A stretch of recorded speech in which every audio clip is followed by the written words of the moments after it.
नमस्कार दोस्तों, नए साल की शुभकामनाएं। आज हम आपको नए साल पे गणेश जी की कहानी सुनाने जा रहे हैं। रिद्धि सिद्धि के दाता, मंगल करने वाले गणेश भगवान की जय हो। तो चलिए कहानी शुरू करते हैं।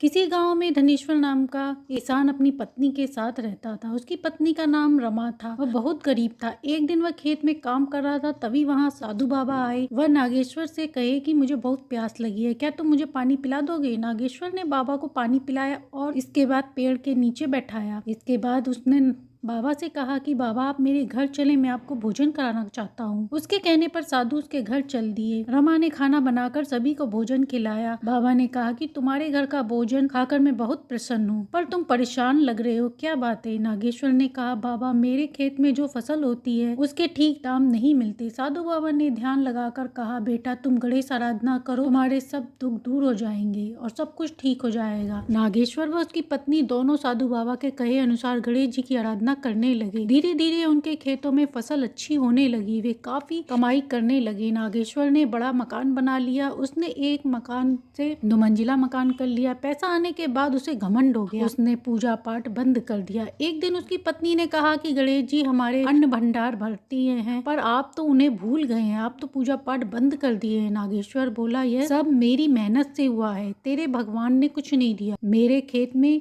काम करने तेरे भगवान नहीं आते हैं। यह सुनकर रमा को दुख हुआ और वह रोते हुए गणेश जी से माफी मांगते हुए बोली, हे प्रभु आप मेरे पति को क्षमा कर देना। एक दिन नागेश्वर घर के बाहर बैठा था, तभी वहाँ वही साधु बाबा आए। उन्होंने कहा, बेटा मुझे पहचाना? कई साल पहले मैं आया था, तुमने मुझे भोजन कराया था। नागेश्वर ने कहा, पता नहीं कितने साधु आते हैं, आपको पैसा चाहिए तो ले लो। यह कहकर बाबा को पैसा देने लगा। बाबा ने कहा, बेटा मैं साधु हूँ, प्यार सम्मान का भूखा हूँ, आज तेरे सर पर पैसे का घमंड बोल रहा है, तू एक दिन पछताएगा। एक दिन नागेश्वर खाना खाने बैठा ही था, उसे खाना अच्छा नहीं लगा, उसने खाना फेंक दिया। रमा रोती हुई बोली, आपने खाने का अपमान कर दिया, आपको खाना फेंकना नहीं चाहिए था। वह गुस्से में जाकर सो गया।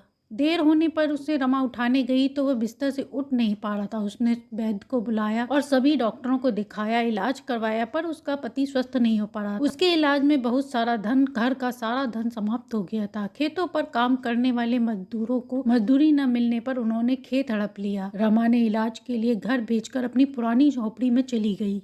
नागेश्वर का सारा घमंड चूर हो गया था। एक दिन रमा अपने पति के लिए दवा लेने जा रही थी तो पीपल के पेड़ के नीचे उसने साधु बाबा को बैठे देखा। रमा उनके पास जाकर पैर पकड़कर रोने लगी और सारी बात बताई। तब साधु बाबा ने कहा, तेरे पति ने गणेश जी का अपमान किया है, इसलिए ऐसा हो रहा है। रमा ने कहा, कोई तो उपाय बताइए, नहीं तो मैं अपने प्राण त्याग दूंगी। तब साधु ने कहा, एक उपाय है, तू कर सकेगी?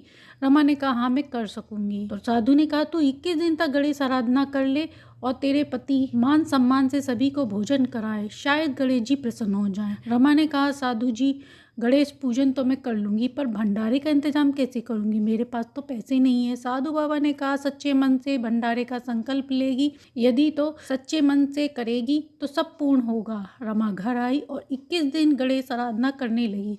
उसके पति की तबीयत धीरे धीरे ठीक होने लगी और एक दिन वह गणेश जी के पास जाकर गिर गया और क्षमा मांगने लगा। अगले दिन रमा साधु के पास गई और बोली, मेरे पति ठीक हो गए हैं, अब भंडारा कैसे हो? साधु बाबा ने कहा, तू पूरे गांव को न्योता दिया, भगवान से कृपा से सब ठीक हो जाएगा। एक दिन पहले बाबा रमा के घर आए।